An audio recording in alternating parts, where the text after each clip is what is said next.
안녕하세요. EBS 입시정보 김민석의 진심 10번째 시간입니다.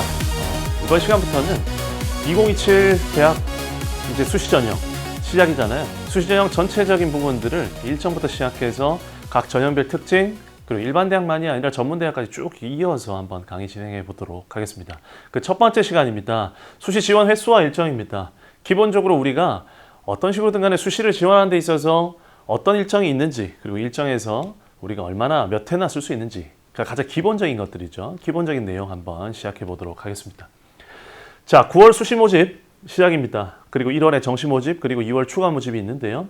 실제로 9월 수시 모집에서는 교과 전형이라든지 종합 전형, 논술 전형 그리고 실기 실적 전형 등이 진행이 되고 그 이후에 우리 수시 모집 이후에 이제 정시 모집이라든지 추가 모집이 이어지게 되는데요.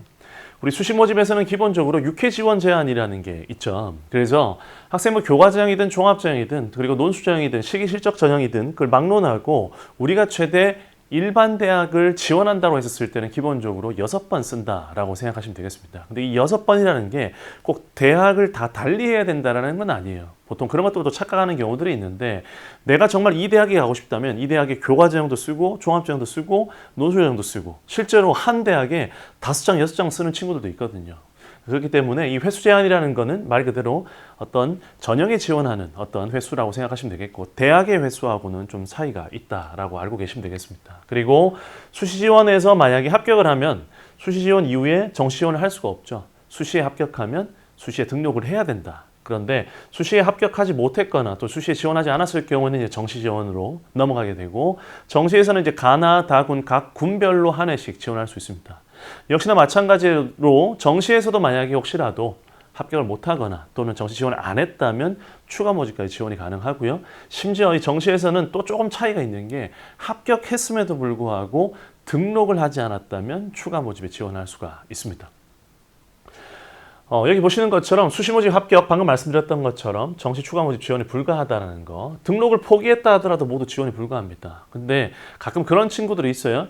내가 수시에 지원하고 합격을 할 것 같아요. 근데 내가 너무나도 수능 성적을 정말 좋은 성적을 받을 것 같단 말입니다. 그래서 수능 성적을 받고 나서 나는 이 대학에 합격을 안 받았으면 좋겠다는 생각에 전화기를 꺼두든지 연락을 안 받겠다 이런 태도를 취하는 경우가 있는데 그렇다 하더라도 수시에서 합격했다라는 어떤 통보를 받으면 전화를 안 받았다 하더라도 대학이 홈페이지에 게시를 할 수 있거든요. 그럴 경우에는 정시로 지원할 수 없다라는 거. 그렇기 때문에 우리가 수시 지원을 할 때는 내가 정시에서 기본적으로 합격할 수 있는 선에 해당되는 대학 그 수준 이상으로 지원하는 게 기본이라고 보시면 되겠습니다. 그리고 다음으로 정시 이제 모집 합격 등록했을 경우 역시 마찬가지로 수시 모집 이후로 수시 만약에 다 떨어졌거나 또는 지원하지 않았다면 정시 지원할 수 있고 정시에도 마찬가지로 합격하게 되면 등록을 해야겠죠. 그런데 등록을 하지 않았다면 추가 모집까지 지원이 가능하다. 정말 사실 추가 모집까지 가는 경우가 많지는 않은데 실제로 여기까지 가게 된다면 좀 마음은 좀 아픈 경우가 많습니다. 어쨌든 이 추가 모집 같은 경우에는 횟수 제한이 없거든요. 그래서 학생들이 마음만 먹으면 정말 수십 군데 지원할 수도 있습니다. 근데 그런 일은 생기지 않았으면 좋겠고 제한이 없다라는 측면 정도만 기억하시면 되겠습니다. 자, 그렇다면 수시 6회 지원 제한을 놓고 봤을 때 어떤 게 제한이 있고 제한이 없느냐? 보통 대학을 구분할 때 일반 대학, 교육대학, 산업대학, 전문대학 그리고 특별법에 의해 설치된 대학 등으로 나눌 수가 있는데요. 6회에 포함되는 대학들이 위쪽에 있죠. 우리가 보통 대학이라고 하면 보통 이런 대학들을 많이 생각합니다. 근데 이 일반 대학과 교육대학 이외에도 산업대학이라든지 전문대학 그리고 특별법에 의해 설치된 대학들이 있는데요. 여기 보시는 것처럼 일반 대학과 교육대학은 여러분들이 다 알고 있는 대학들이에요. 근데 산업대와 전문대 같은 경우에는 여기 이 일반 대학과 교육대학에 6회 지원을 하고 나서라도 실제로 더 추가적으로 지원할 수 있다라고 보시면 되겠고 실제로 여기 해당되는 학생들이 어떤 경우냐 일반 대학을 지원한 학생들 중에 최상위권 학생들 같은 경우 특히 자연계열의 학생들은 이스트 대학들 보이시죠? 그리고 켄텍까지 광주과학기술원부터 시작해서 에너지공과대학까지 이런 대학들을 보통 함께 지원하는 경우들이 많고 그 다음에 전문대학을 함께 지원하는 친구들도 많이 있죠. 일반 대학을 지원하는데 일반 대학만이 아니라 난 전문대학까지 지원해야겠다라고 했었을 때는 일반 대학 지원은 6회 지원에 포함되지만 거기에 더해서 전문대학을 지원할 수 있다. 실제로 선생님이 가르쳤던 학생들 중에서도 전문대학을 20개 이상 쓰는 학생들도 있거든요. 내가 너무나도 가고 싶은 학과가 있는데 그 학과를 꼭 합격하기 위해서 지역을 가리지 않고 여러 대학을 쓰는 학생들도 있다라고 보시면 되겠습니다. 자, 6회 포함이 있는데 기본적으로 여기 보시는 것처럼 6회에 포함되지 않는 대학들도 있습니다. 그런데 여기는 어떤 대학이든 간에 합격을 하고 나면 사실 정시에서 지원이 불가능한 게 원칙입니다. 그래서 이 부분을 특히 많이 헷갈려요. 전문대학은 6회 지원에 포함되지 않으니까 막 써도 된다라고 생각해서 쓰는 것까지 괜찮은데 합격하고 나면 정시 지원을 할 수가 없거든요. 근데 이걸 놓치는 경우들이 있습니다.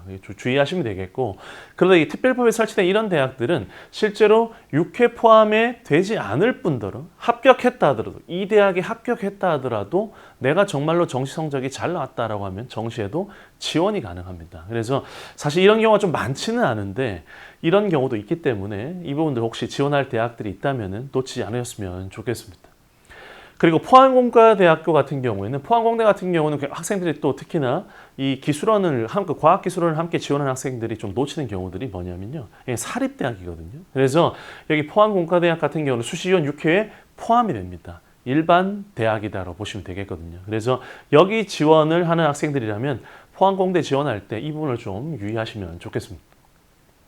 자, 기본적인 수시 모집 일정 및 등록 일정입니다. 보시는 것도 원서 접수가 9월 모평 직후에 이제 이루어지죠. 그리고 전형 기간이라고 하면 12월 중순까지 학생들이 기본적으로 어떤 면접을 본다든지 또는 실기 전형 등등의 또 논술 전형까지 이루어지게 됩니다. 그리고 합격자 발표는 전형 기간이 끝난 다음에 바로 이루어지게 되겠고, 합격자 발표가 까지라는 표현 보이시죠? 꼭 12월 18일 날 발표하는 게 아니라 그 전에 이미 전형이 끝난다면, 기본적으로 수능이 필요 없는 전형이라든지 또는 실기나 또는 교과 성적만 가지고 전형이 이루어지는 경우라면 이때까지 기다릴 필요가 없죠. 그래서 보통 10월 말, 빠른 경우에는 11월 초, 10월 말 11월 초까지도 합격자 발표가 이루어집니다. 그러면 등록은 언제까지 이루어져야 되느냐? 12월 23일까지 이루어져야 되는 거고요. 그리고 수시 미등록 충원 합격 통보 마감, 굉장히 이게 말이 길긴 한데 여러분 왜 추가 모집 들어보셨죠? 그렇죠? 그래서 합격자 등록이 이루어진 이후에 학생들이 한 대학만 붙은 학생들이 있겠지만 두 대학, 세 대학 합격한 학생들 같은 경우는 연쇄 이동이 이루어지겠죠. 그렇게 되면 아무래도 대학들은 추가 모집을 통해서 충원 합격 통보를 하게 되는데, 그 마감이 12월 29일 화요일까지고, 이어서 시간 보이시죠? 18시까지 이루어지게 됩니다. 이때까지 전화기 꼭 잘 들고 있어야겠죠. 그렇죠? 그리고 이렇게까지 통보가 마감되고 나면 바로 그 다음 날인 이 30일까지 등록이 마감되게 됩니다. 여기 보시는 것처럼 수능 시험 날, 그리고 수능 시험에 대한 성적 통지가 이 가운데 있는데, 이 기본적인 일정들, 사실은 제가 이게 전체 일정을 보여드렸지만 여러분들은 실제로 지원할 때 어떻게 보셔야 되느냐, 각 대학들 내가 쓸 전형들의 모든 일정들을 꼼꼼하게 기록해 두셔야 됩니다. 자, 수시 모집 일정 및 등록에 있어서 가장 중요한 포인트 중에 하나인데요. 뭐냐면 모집 시기별로 지원하여 입학할 학기가 같은 2개 이상의 대학에 합격한 자는 1개의 대학에만 등록해야 된다.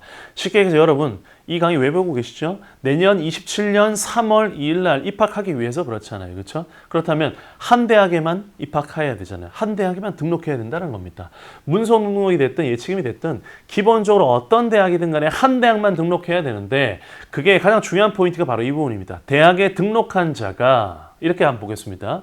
타 대학에 충원 합격하여 등록하고자 할 경우에, 저는 이미 한 대학에 합격을 통보를 받아서 다음 대학에 등록하려면 어떻게 되죠? 내가 이미 합격하고 등록한 대학을 포기를 한 다음에 그 다음에 등록을 해야 된다는, 이 순서를 꼭 기억하십시오.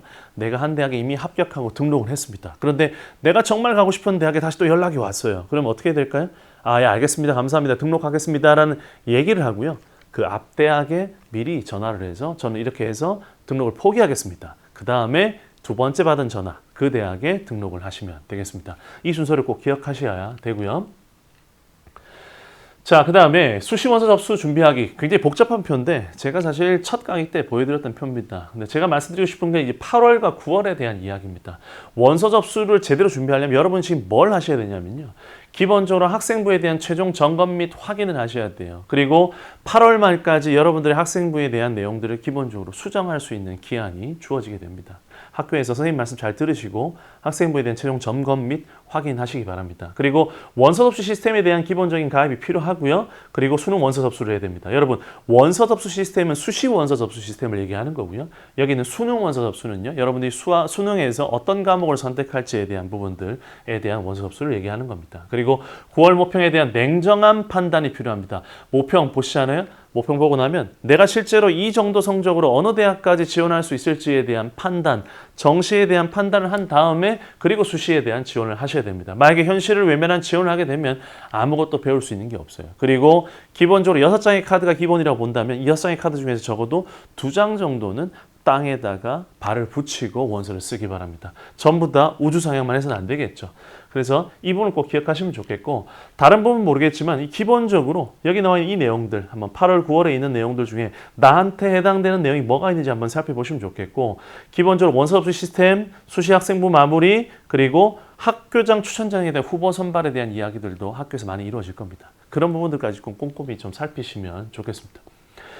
자, 수시 지원 횟수와 일정에 대한 부분들 간단히 살펴봤습니다. 다른 건 다 떠나서요. 제가 전체적인 부분을 얘기했지만 결국은 여러분들이 쓸 대학 전형에 대한 일정을 꼼꼼하게 살피시고 수시 원서 접수 시작하시기 바라겠습니다. 지금까지 EBS 입시정보 김석의 진심 10번째 시간이었습니다. 감사합니다.